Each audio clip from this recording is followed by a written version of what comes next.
Good afternoon, everyone. We're going to get started here in just a minute. We have people coming on live right now, and I want to give everyone a chance to make sure that they don't miss any of the insights we're about to get today.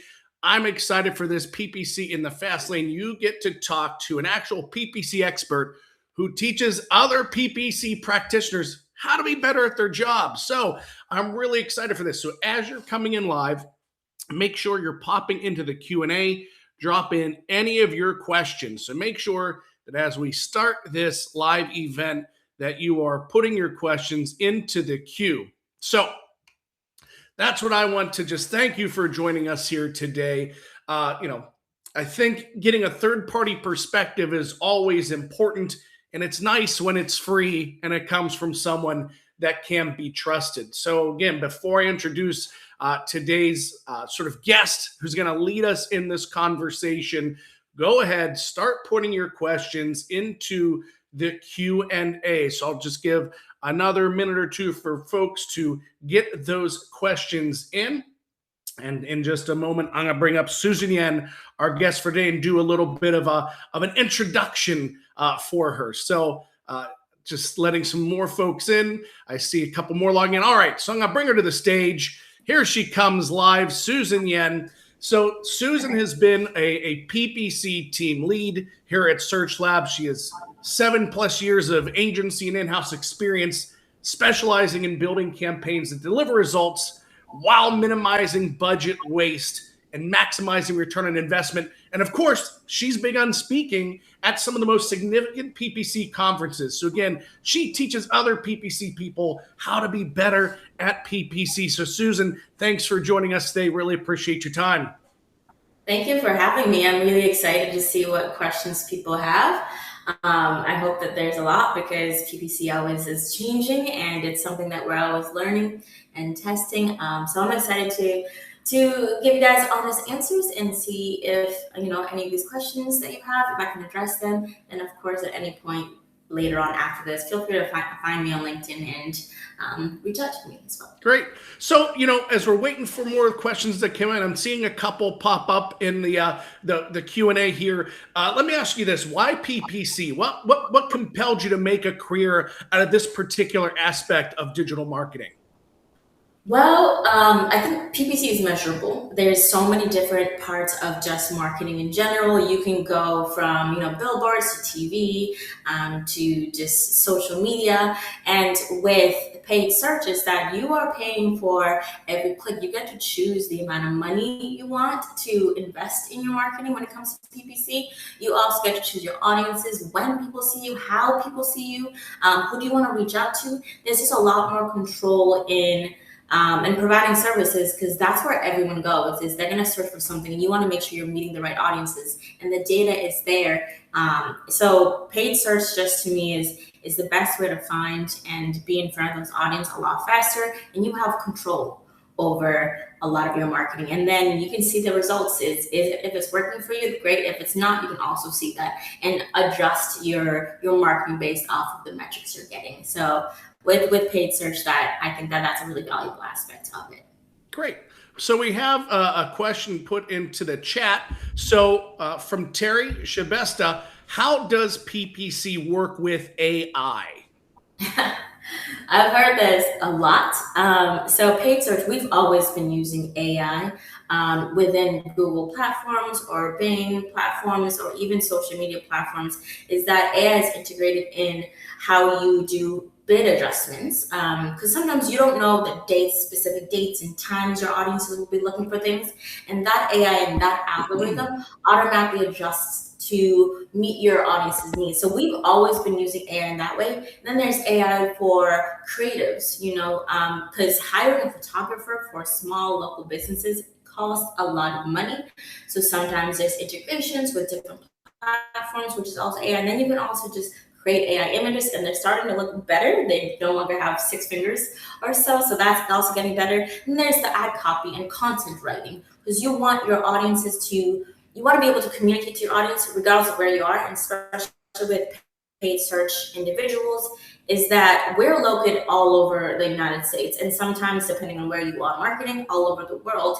And you want to be able to create an ad copy that meets and communicates to those people. And we use that. We can go onto AI and we can ask questions like, hey, what's going on in, because I'm based in Austin, Texas now. I used to be in Boston, and I had some clients in Austin. Is I don't know what's going on in Austin unless I'm paying attention. So that information that we're getting from that is really great. But we also have to be really careful about how we utilize AI, is that it still needs that human touch. We need to feed it good information in order to get good information and quality information back. So whenever you're asking anyone if they are using AI, definitely ask them exactly how they're utilizing it, because sometimes it's not, paid search is not a set it and forget it and let AI do its thing. Because before you know it, there's going to be a heap of just a mess coming to you. There's Performance Max for Google, and then Bing, which are very heavily AI integrated campaigns. And if you're not going in there and you're making the right adjustments, it can get really messy. But we've always used AI, and we utilize it as a partnership and as a tool to help us do our jobs better and to see things that we might not see. But we still want to make sure that human touch is there. So they did ask, put in a follow-up. So it's more about, have you seen or heard anything that demonstrates PPC can influence what AI surfaces in consumer questions? It can. Well, I think now with how paid search works and how people search on AI, it's just a little bit different. Where with Google and Bing and that search platform, it's based off of keywords and search intent. Where AI, the way that people search and how that is on that platform are just a little bit different. And we're kind of on also in the earlier stages where these AI, these chat platforms are being utilized a lot more. So I don't really think that there's core data to really say that it is affecting our consumers. I do believe that it's making some sort of a change, but there's no data to say that it absolutely does. The way that people have been searching just changes over time, and the way and the platforms that people are utilizing are going to be different. I use ChatGPT to find restaurants for me instead of Google. Sometimes I use it to take a picture of, I'm moving now, of my home, and I say, hey, look, help me set up this room in a way that makes sense for me. So I think everyone's just utilizing it a little bit different, but I don't know if there's enough data to say whether or not it's absolutely influencing, but it's definitely going to be there. Great. So I'm still learning and using this platform, Wistia. I realized I can actually bring some of these chats onto the stage.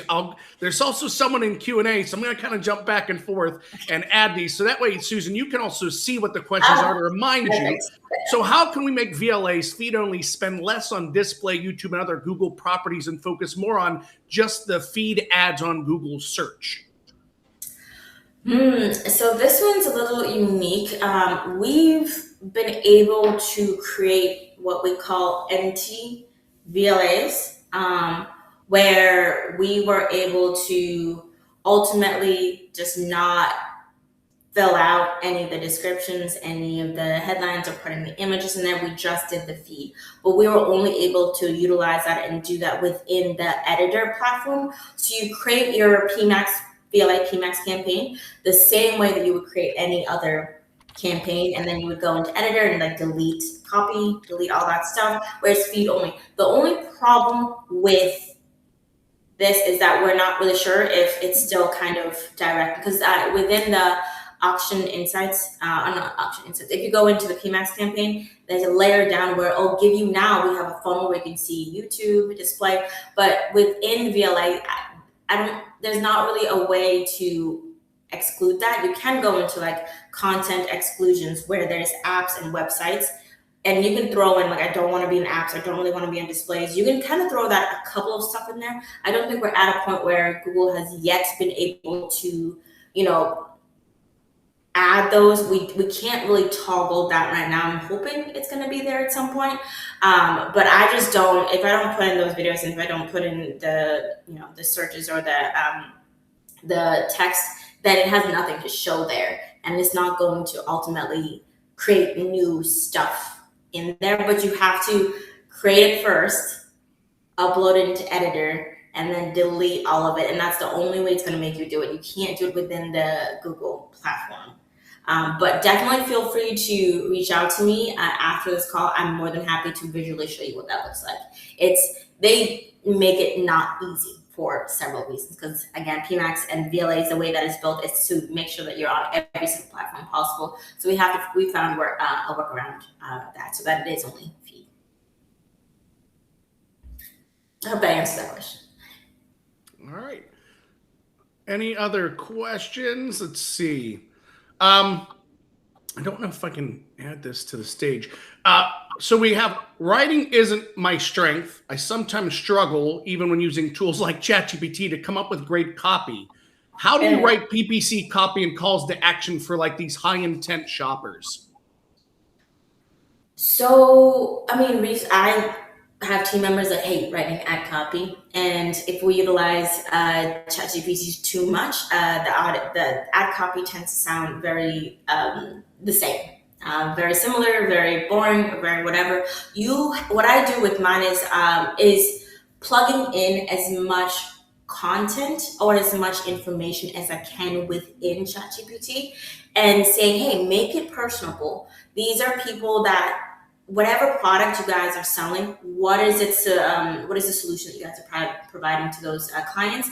So give it as much information as you can, and then I always take the URL of the landing page and I plop it in there. I also take other competitors' information and I plop it in there and just say, because ultimately they're all shopping for that same thing, but how you guys are communicating on your landing pages versus your competitors are kind of similar, but there might be nuances. So it's always good to kind of pull from other kind of content information, and then also just saying, hey, this is a person that's probably looking for, if you, like we have some medical clients where, I don't know what it's called if I break my wrist. Like what, in my head, I just said, I put in the symptoms, and then I'm hoping that whatever pops up is what I'm looking for. So literally you can tell ChatGPT or these platforms is make this unique. These are the personalities of our audience, and these are the website and content that's usually in here. Let's elaborate, make it longer. Whatever it is the more information you put in there. And then maybe you want to make it a little bit more, I want more emotion in the ad copy. Or, hey, it was, snowing in New England a couple of days ago.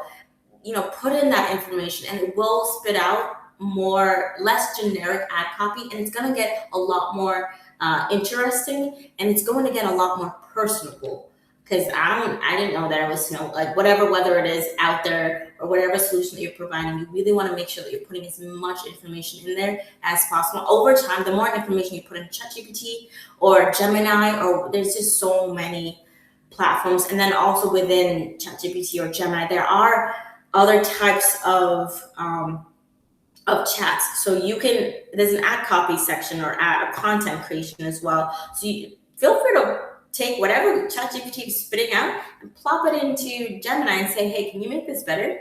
Not to pit these two platforms against each other, but you'll get something different. So add as much as you can in there, and it will take a little bit of time, but over time, ChatGPT will learn about these audiences. I go back and say, hey, remember that client we were working on?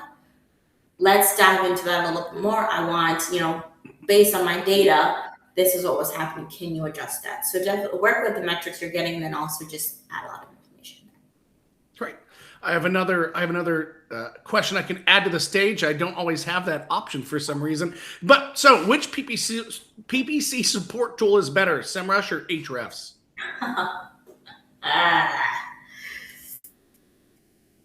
I think I utilize them different from each other, and I kind of take, especially with PPC, I think that SEMrush and Ahrefs are built on the foundation of SEO. That's just my personal, because sometimes the stuff that I'm looking for that should be in SEMrush is just not really there. So I utilize Ahrefs.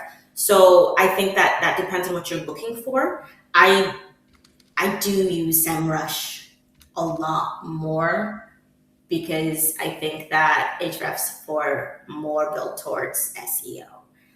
But there's not really, I don't really have a preference of either or. I'll utilize SEMrush for, the gaps between websites and content and paid search and SEO. I'll use it for that. But I also take it with a slight grain of salt, because sometimes if you're running Performance Max, a lot of those campaigns in that one account, you might not get that information within SEMrush. I don't know why it's not pulling that, so you won't find paid search unless there's linking issues. But I definitely use SEMrush a lot more, but that I'm also, because I work with them a lot. I work with them and I know the teams there and they're amazing. So it might be a little bit of a one-sided opinion here based off of that. Either or is great. Honestly, whatever tools you can utilize, if they do similar things, do it. If this one's not giving you the information you need and you just want to see a different opinion of it, use the other tool. Definitely using both tools at the same time is perfectly okay, because again, they're different and they're going to give you different information. Great. Another one just came in. Are there any PPC tactics that I can use for my dealership to win over shoppers who've shown interest in direct-to-consumer brands?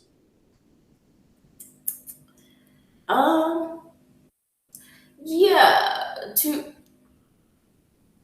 I think doing retargeting and remarketing is super important for that stuff, especially so you're bringing them back, especially the direct consumers.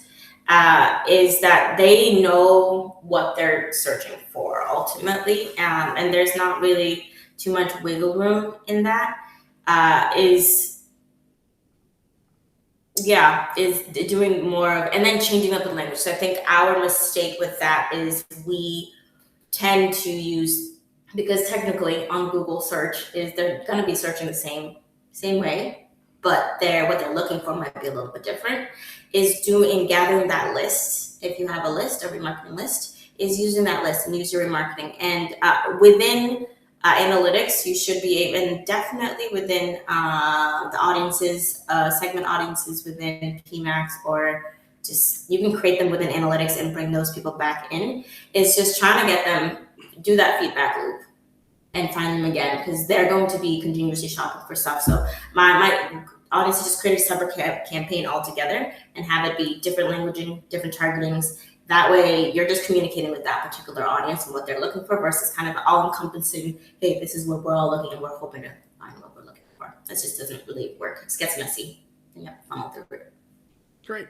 I'm actually, while we're waiting on any other questions, people, don't be shy. Go ahead. I'm going to drop one into the chat that I had actually come up in a demo we did with a dealership. So I'm going to bring that up because I remember this one specifically. So they asked us in the demo, is geofencing a competitor's lot still a viable PPC strategy in 2026? I say go for it. Especially when it comes to dealerships, is so many car dealers are all stacked up right next to one another. And I think having a competitor campaign, especially with dealerships, is really important. Is that everyone's kind of selling the same makes and models and whatever it is. And you want to be able to show up as an option. You just need to be careful when you do that. Is think of it as, if someone is searching for another brand, it's because they are another dealer. It's because they already know that dealer.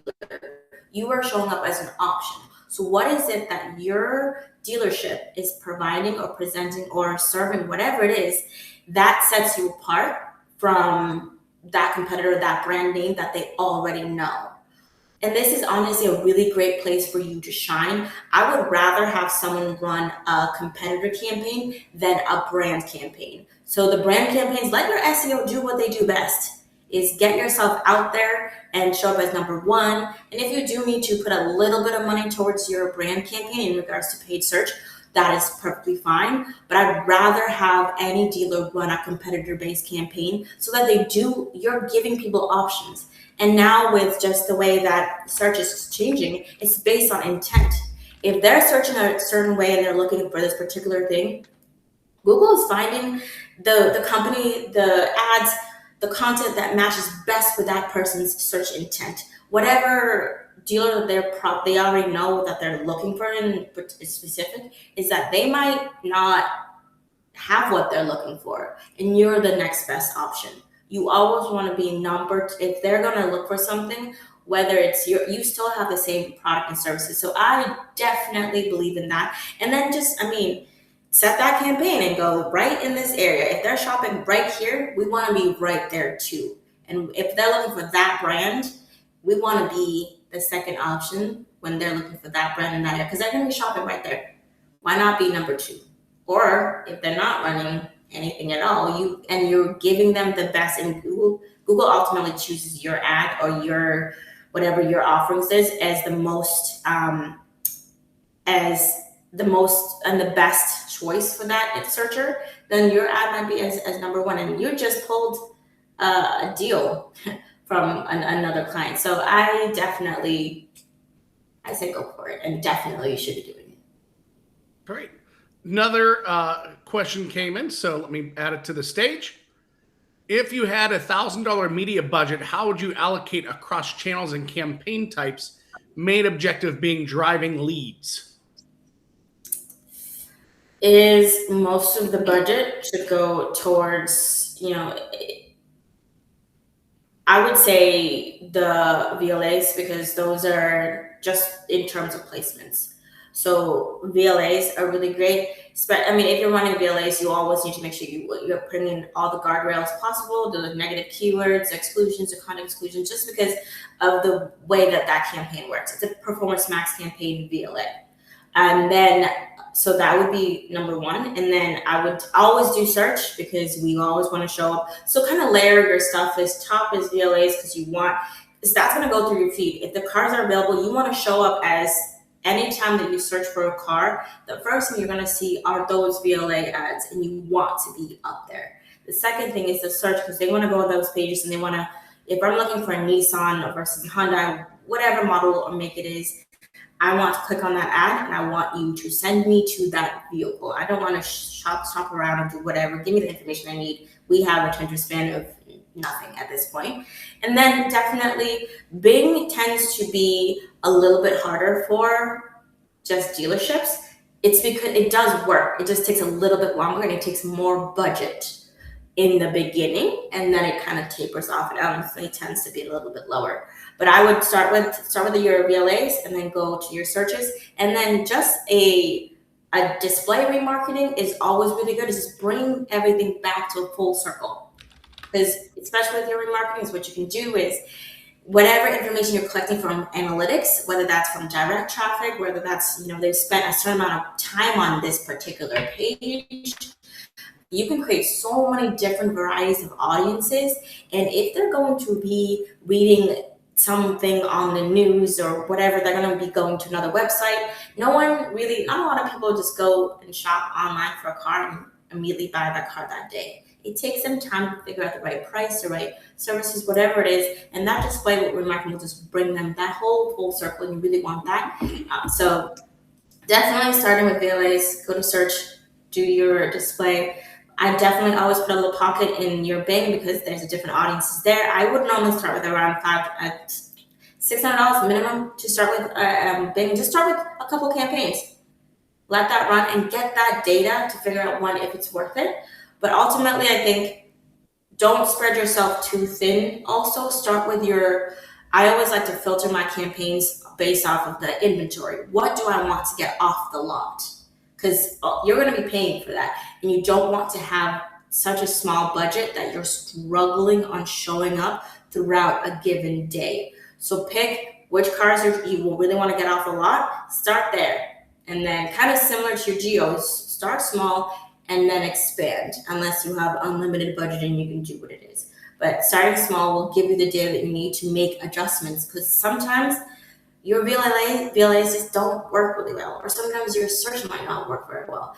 Every area, every dealership is going to be different, and you really can't treat them all the same. It's a matter of letting it run, doing the test, get that data, make that adjustment. And usually you can make it pretty quickly, especially with paid search. It happens pretty quickly. You'll know if something doesn't work. Great. We had another question pop into the Q&A. So here's what I'm going to say. if you're afraid of having your name come up on the screen and you'd rather it be my name that comes up as a comment, I don't mind asking any question. There's no such thing as a dumb question. So I copied the question in the Q&A. I'm putting it in the chat so that way it's my name that comes up. So if you don't want your name, if you're like, oh, I don't like to ask public questions, you feel a little shy about it, I'll copy and paste it into the chat. It can be my name associated with it, and you can remain anonymous. So here's the first time we're going to do that. Add it to the stage. Give me 1 second. Here we go. I'm new to digital marketing and I'm not that familiar with Performance Max. What are, if any, the levers of control I should know about? So Performance Max was created to be an all-encompassing type of campaign. It sounded really great in hindsight. So it is a campaign that allows you to show on search, display, Gmail, YouTube, pretty much every single platform, medium possible that Google owns or has, and allows you to put in the ad copy as so many headlines and descriptions and whatnot. And then instead of using keywords, it uses audiences. So there's search themes, which is more of a direction. It doesn't really work as keywords, and that's sometimes people's mistake is that they think it's keywords. It's not. You're just steering Google and saying, hey, look, these are the things that we want to show up for.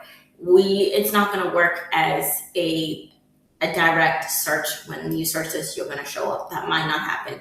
And then it's a goal-oriented type of campaign also. So you have to have your conversion trackings because it only works on 2 ways. It's your maximize for conversions, which is, all those form fills, all those completed actions, all those phone calls, whatever it is that you've set as conversions. It basically built to push for as many conversions as possible.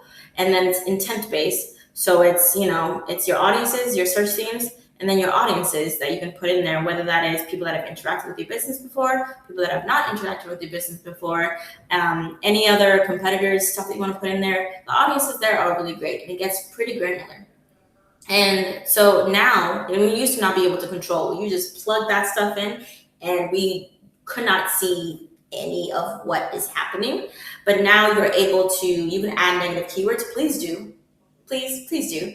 You can add them we used to have to add them at the account level so that it kind of funneled through and it forced PMax to have negatives.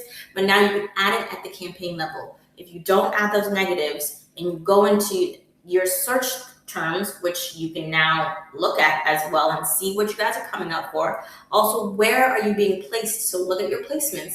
And you can add those negative placements because it used to be that we didn't see any of this stuff and we didn't have any control over any of this stuff. Now you can, and those are important things that you definitely need to put in there. And then a couple ad schedules that you can do, but definitely adding in those negatives, making sure that your ad copy, you can turn off certain things as well. Any auto stuff, just don't.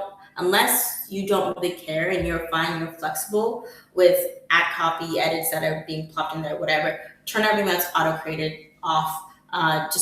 Again, you really want to make sure you have that control because this is a campaign that you don't have that control in. And now you can also look at that funnel. So within the just the analytics of Performance Max, is you can see how much of your traffic and the clicks and impressions are coming from Gmail versus YouTube versus display. And you can see whether or not it's worth it. We can't really update budget based off of like assets. So you can't say, hey, look, I want, or asset groups, which are also ad groups now, where I would, if I was creating a Performance Max campaign, I would have a GMC campaign and then the models or mix underneath.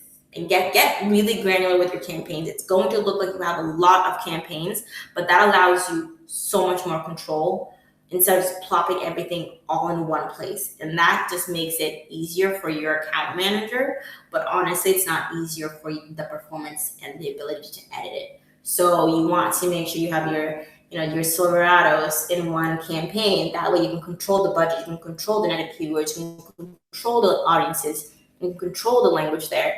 Versus another campaign where it's Honda or whatnot. Same thing here is break it down. And also within the feeds, you can look at what the feeds are bringing in So some of those vehicles, the average cost per click for some of those vehicles might be too high. You have the data to do that now. So pull that out and make it its own campaign so you have a lot more control. So sometimes you have to force control within the Performance Max or standard VLA campaigns. But basically, it's getting better. I think because a lot of people are getting annoyed with it, that we don't have as much control. But it's getting there, and I'm hoping at some point that we'll be able to say, hey, I want to be more on YouTube versus search or versus whatever it is. So we'll keep an eye out for that stuff, but segmented for sure. Great. Well, we've had 2 people submit since I said they can remain anonymous. So I'm glad you guys are taking advantage of having Susan here answer your questions. So I'm going to copy and paste that over so that way it's me asking the question. And here we go. For a small dealership like mine, the lot can be quite light. How do you pivot a PPC strategy from people looking to buy cars to people looking to sell cars?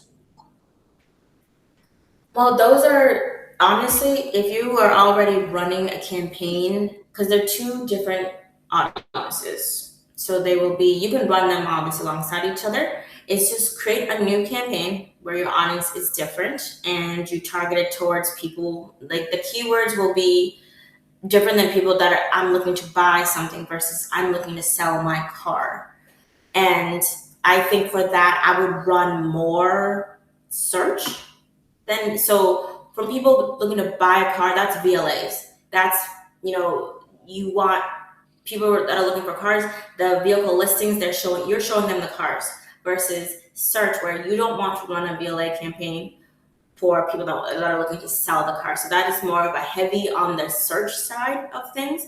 So just create a separate campaign because the goal is different. So anytime you create a campaign, think about what is the goal. What is the point of this campaign? What are we trying to get out of it? And in your case, you went from, hey, we are trying to get people to buy these things, and now my lot, I don't have a lot here. Now we're trying to buy people's vehicles and stuff. Is go ahead and create a search campaign for people looking to, I don't know, you can name it whatever you want to name it. And then the audiences, there's within the Google audience, like whether you know it or not, everyone gets put into this random pocket. Is if someone has searched a bunch of times or is looking for a place to sell their car, because depending on where you sell your car, you'll get a certain amount for it. And that Google puts those people in an audience that they may have not ever interacted with you before. They may not know you, but they've searched for a place to sell their cars. You can do that within search. I would not necessarily run a campaign for people looking to sell their cars within PMax, just because it's going to get really messy. And I think you'll have a lot more control on just doing search. And start with a $20 a day budget and have your keywords be, you can either use Google Keyword Planner or SEMrush or Ahrefs and try to figure out those keywords. If someone types in or someone's looking to sell their car, how are they searching? And then put those in your keywords. Don't use broad match, please. Try phrase or exact. That way, you're doing that. And then your audiences could be, especially if you already have a landing page of that, people that are looking to sell cars. And that means that people have been on that site before. You can create an audience and say, if they've been on this website for maybe 2 minutes is a decent amount of time, then that means they were looking around trying to figure out how much their car is worth and whatnot. And you can retarget based on searches. Tell Google, hey, if someone's looking to sell their car, we want to pay a little bit more for this person. And Google can do that for you. So definitely create different campaigns because they're just different goals. And the method and what people are looking for is different. But it's a pretty easy switch. And you can run both of them alongside each other. And also you can allocate budget. If you don't have enough inventory, and that's not really your priority right now, and your goal is to bring people more cars in-house, is just allocate budget. Just take a little bit of that money that's in the people that are looking to buy a car versus people willing to sell a car, is allocate that budget and make this a priority. And then once you have more inventory, is you can always toggle budget back and forth, but just don't toggle budget back and forth like every month because that gets insane. Just do it once a month, set it and let it run its thing. But it's a pretty easy, just create a new campaign, new keywords, The ad copy is also going to be different. Your audience is going to be different, but you can absolutely run them alongside each other. And then they should not interfere with another. You can add people looking to buy cars as a negative in the people that are looking to sell cars. That way it's really a black and white conversation with who's searching for you. Great. It looks like we have 2 final questions. They don't have to be the final 2. We do have the full hour, but it looks like we have 2 final questions. So Susan, I'm going to give your voice a break for just for a minute before we get to the final 2. Guys, if you like what you've heard, you want to have a strategy call, you want to discuss your PPC campaigns, scan that QR code, take advantage of the opportunity to have a great conversation about your campaign specifically. So scan that QR code, schedule a strategy call. I'll bring this QR code back up after the final 2 questions, but I wanted to give Susan just a minute to catch her breath. It's been rapid fire. So again, please take advantage of that. So let's get to the final 2 questions here. I'm going to copy and paste this one over and bring it to the stage. Susan, what are the red flag metrics in PPC reporting? Whether it's the campaign isn't performing well or there's something wrong, like a broken data feed? There could be, depending on, as I mentioned a little bit earlier, is that every one of your campaigns has a different goal. So if you're running a branding campaign, you're looking for website traffic for the most part, versus you're running a VLA or a search campaign where you're looking for those leads. Again, depending on what your goal is, and most everyone want leads, your conversion is a really big metric. So this can either, if you're getting conversions, so you want to make sure that if you're getting them, they're right and they're set up correctly. And a lot of clients that come to us is that their conversion is broken, which will, especially with just the way that marketing and PPC is going, is you need to have that fixed. Are you counting actual complete actions? Are you counting clicks as conversions? Are you counting page views as conversions? If that's incorrect, and sometimes your conversion metric can be really, really high, that's a red flag. Because if your sales team is saying, hey, we didn't get 200 leads last week, and your PPC is saying there's over 200, something is wrong. So the counting is incorrect. It's either broken, you're counting the wrong thing, you're double counting, whatever it is, that definitely needs to be fixed. Or if there's nothing there at all, that just might mean that it's not working and it broke, which is, if it's broken, that means the campaign that you set as, maximize for conversion is now not maximizing for anything, and it's not working the right way. And that's kind of where AI comes in. If you're feeding in bad information, you're giving, the campaign not great information, it's going to spit out not good stuff. And depending, again, and then just kind of bring it down. So conversion is definitely a great metric. Cost per, or CP or CTR is, are people seeing your ads? And when they do see your ads, are they clicking on the ads? That tells you, is my ad copy communicating the way that I want my audience to, that makes sense for them? Because sometimes we might write ad copy that does not solve people's problems or doesn't give them what they need. And the whole point about paid search is they search for you, and we're not paying for people to look at this stuff. We want people to click on it. And then, so we want to make sure that when the ads do show up, that people are clicking on it. And then when they do click on it, what are they doing on that site? So bounce rate is another great metric, because we can send traffic to your site and write the best ads all day long. The problem is, once they get there, are they completing an action? Are they staying there and doing things? Because if they're just clicking on it and leaving the site right away, you just paid for that click. And that's not what they were looking for. So you really want to make sure that there's that relevancy from your from your keywords to your ad copy to the landing page. That's a nice cohesiveness. If people are leaving the page too quickly, there might be a website problem, or there might just be a relevancy issue, is that they read the ad, and then we sent them to the homepage.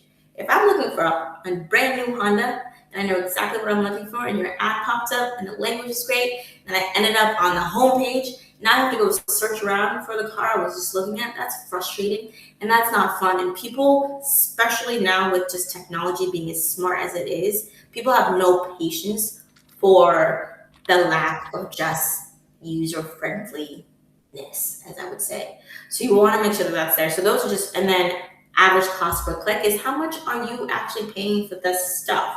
And this is kind of where relevancy comes in, because the average cost per click can go up or down depending on kind of the auction insights. And we don't know what it's going to be. It's always going to change from this minute to another minute. Those average cost per clicks are going to be different. And if your average cost per click is soaring, it's going through the roof, you need to look at internal. Are our keywords correct? Are we looking after the right keywords? Are we going after the right keywords?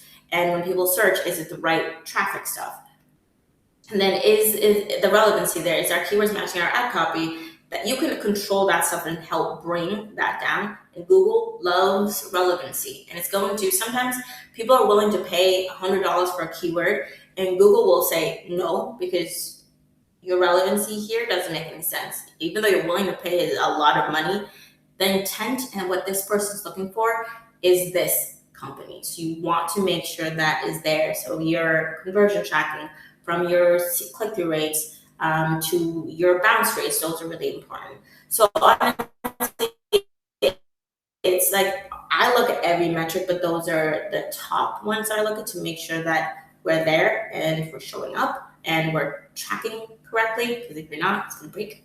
But those are, but also look at across the board is your clicks, your impression shares. And then an important one, it's not a metric, it is your search terms.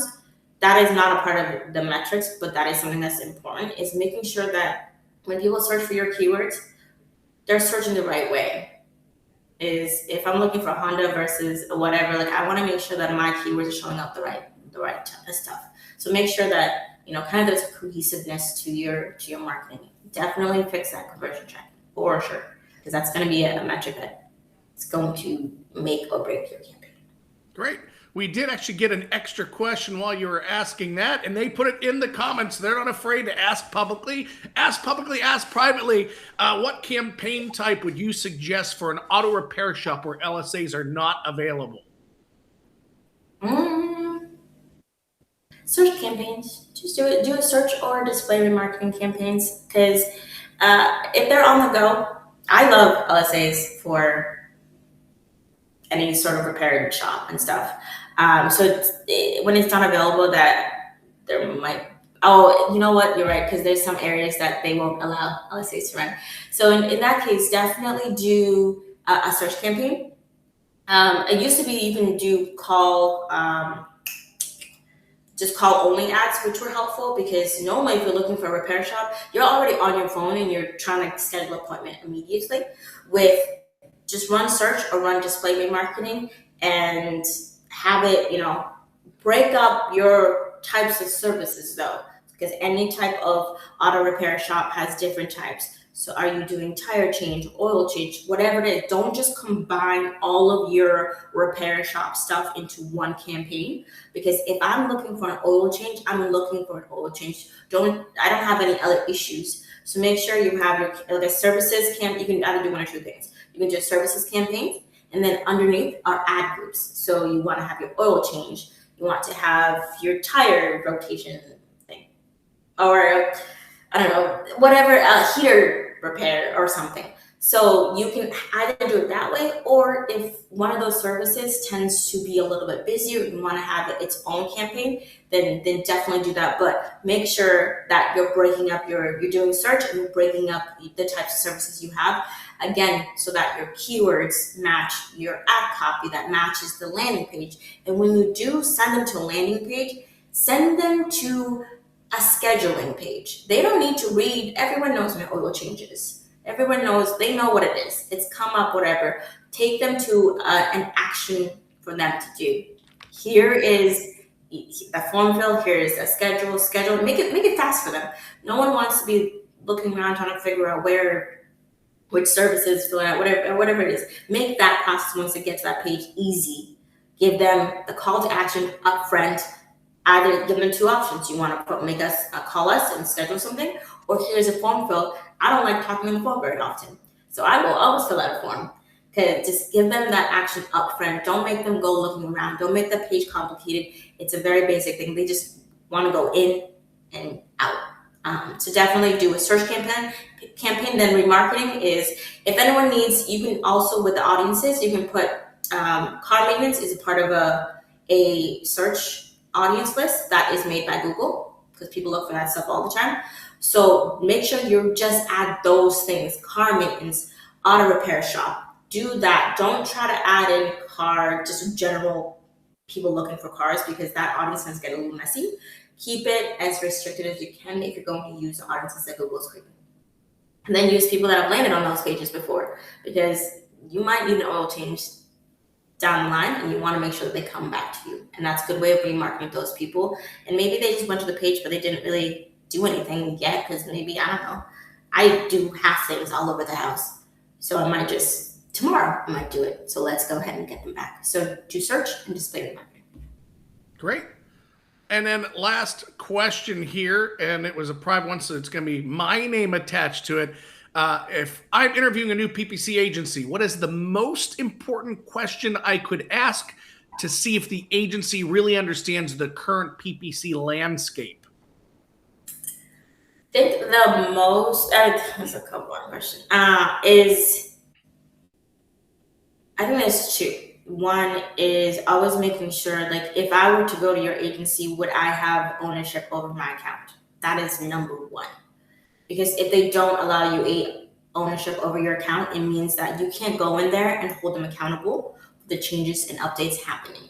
Especially with the AI integrations and stuff, it is really, really, really easy for a lot of agencies. I've worked for agencies where I've had over 81 clients. That is obscene.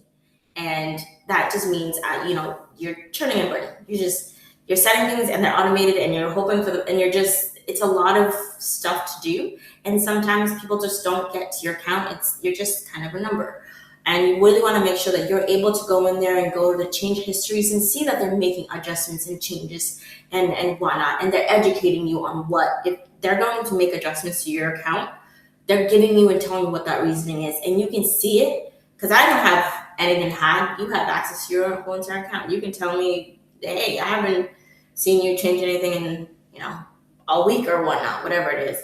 That gives you, and then that means that if something happens with a relationship, they give you all that data and they give you all that information that you just spent money on. That data is your data. And if you don't have ownership over it, and if that agency won't give you ownership over it, you now have to start from scratch every single time. And that is definitely number one question that you should 100% ask. And I never understand why, when clients come to us from a different agency, we have to start from scratch. And to me, it boggles my mind. And then just, how do they do their reporting? I think that's a really good one, because the way that reporting just works continues to change. And you need to know what your goals are, what metrics you're expecting to get from them, and communicate that to them. And then, how do they deliver that report? Because some clients just send you, or some agencies will just send you the report, and there's like a couple basic things in there, but it's, I can tell you, and clicks are really great, and then just keep it there. But I want a breakdown of it. Give me the story. What happened? When you guys did the reporting, how does the reporting work? And if they say, oh, we'll just go through the numbers, then okay, we'll go through the numbers. I can see the numbers too. But tell me what actions happened, what were the results, what are the next steps, what are they planning on doing on fixing that? Because not everything we try is going to work, and you need to find an agency that works as a partner. And if they can answer those questions, that just means you have an agency that continuously, if they're willing to give you access to the account, they know what's going on in just the PPC industry and the PPC landscape, because there's nothing to hide. When there's new campaigns that pop up, you will get a notification that there's a new type of campaign that pops up. And also just reporting is like, there's always something new that's going on. They need to be able to be honest and transparent with you about what's going on, the things that are changing, also just industries adjusting and changing. And we want to make sure as agencies that you have an agency that's not only your partner, but it's also willing to evolve as you guys evolve. And again, it's a partnership. It's not just here, we're just one part of your stepchildren or whatever it is on the side. It's definitely a teamwork effort. So you really want to make sure that those are the questions that you're asking. Great. Well, you know what? No other questions have come in, and we are approaching the end of the hour, so I'm going to bring that up here. If anyone does add in another question before we end the program, please add it in. But there's the QR code. Scan it if you want a strategy call to talk about your PPC. If you want direct insights, you want to dive into the account, please scan that QR code, sign up for a strategy call. I promise you'll get a lot of value, just like I hope you felt like you did today. Susan, thanks so much for spending your time.